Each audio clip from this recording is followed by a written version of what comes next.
Break के बाद आप सभी का स्वागत है। आइए अब आगे बढ़ते हैं। अयोध्या के श्री राम जन्मभूमि मंदिर में मिले दान में कथित हेराफेरी से जुड़े मामले में आज सुप्रीम कोर्ट में अहम सुनवाई होनी है। मामला उन याचिकाओं से जुड़ा है जिनमें कोर्ट की निगरानी में जांच की मांग की गई है। पिछली सुनवाई में उत्तर प्रदेश सरकार ने सुप्रीम कोर्ट को बताया था कि मामले की जांच के लिए 4 सदस्यीय एसआईटी गठित की गई है।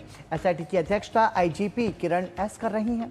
सुप्रीम कोर्ट ने एसआईटी में फॉरेंसिक ऑडिटर को शामिल करने का निर्देश दिया था और जांच की स्टेटस रिपोर्ट मांगी थी। अब आज की सुनवाई में नजरें इस बात पर रहेंगी कि एसआईटी की जांच में अब तक क्या प्रगति हुई है और कोर्ट इस मामले में आगे क्या निर्देश देता है। याचिकाकर्ताओं की ओर से मामले में सीबीआई जांच और ट्रस्ट के वित्तीय रिकॉर्ड के ऑडिट की मांग भी की गई है। एक अन्य याचिका में कैग ऑडिट की मांग भी रखी गई है। तो आपको बता दें कि सुप्रीम कोर्ट में आज महत्वपूर्ण सुनवाई है। ज्यादा जानकारी के लिए हमारे साथ जुड़ रहे हैं हमारे सहयोगी विकास सारथी।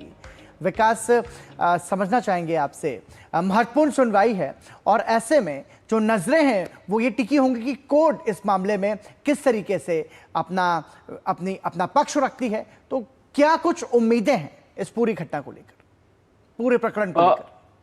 बिल्कुल, देखिए, पिछली बार सुनवाई टालनी पड़ी थी क्योंकि उस वक्त सॉलिसिटर जनरल जो कि केंद्र और यूपी सरकार की ओर से पेश हो रहे थे वो देश में नहीं थे।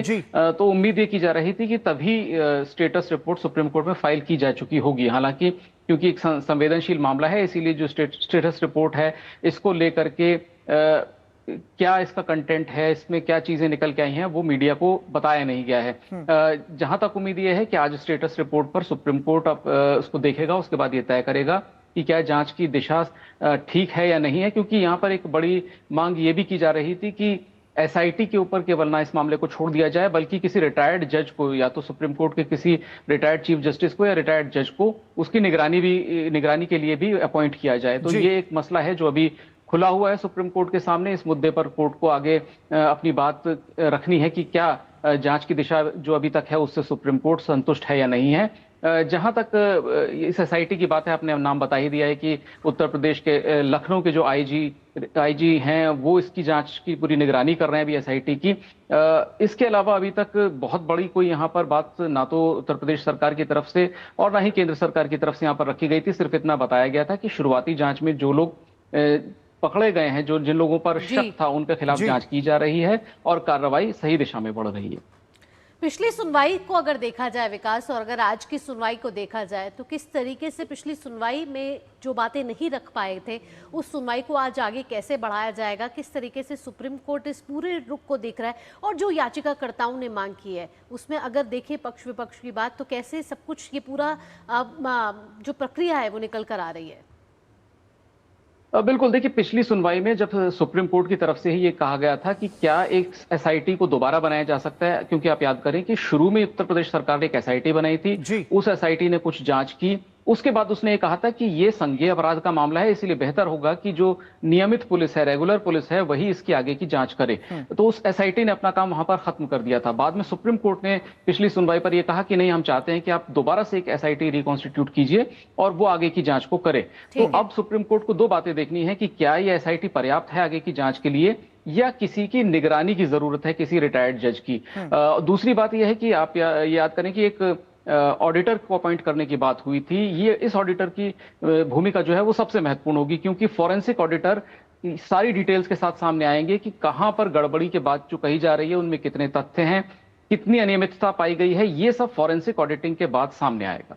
बिल्कुल विकास, और उसमें वित्तीय लेन देन को भी उसमें उस व्यवस्था में पारदर्शिता लाई जा सके, इसको लेकर के भी लगातार प्रयास है। क्योंकि हमने देखा कि इसके पहले जो कोशिशें हुई, जो बैठकें हुई, उसमें भी विचार मंथन किया गया था कि वित्तीय लेन देन को सबसे ज्यादा पारदर्शी रखने की जरूरत है, और यही बड़ी वजह थी इस पूरे प्रकरण की।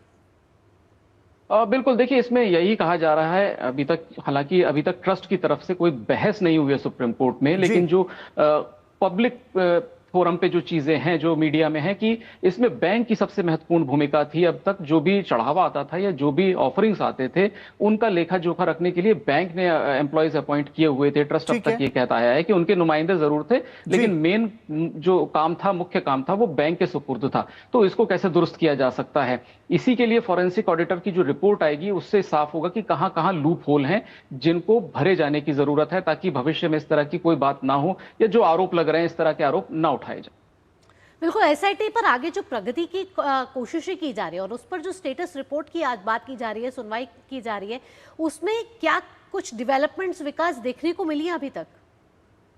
देखिए, एसआईटी की रिपोर्ट को साझा नहीं किया गया अब तक, लेकिन जो बातें हैं, जो जैसा कि एसआईटी की रिपोर्ट में वही बातें होंगी जो अब तक हम देख रहे हैं कि किन किन लोगों को पुलिस ने हिरासत में लिया था, कितने लोगों को गिरफ्तार किया गया है, उनके ऊपर मुख्य क्या धाराएं लगाई गई हैं, और अभी तक क्या इन आरोपियों के अलावा और किन्हीं लोगों की भूमिका की जांच भी एसआईटी कर रही है।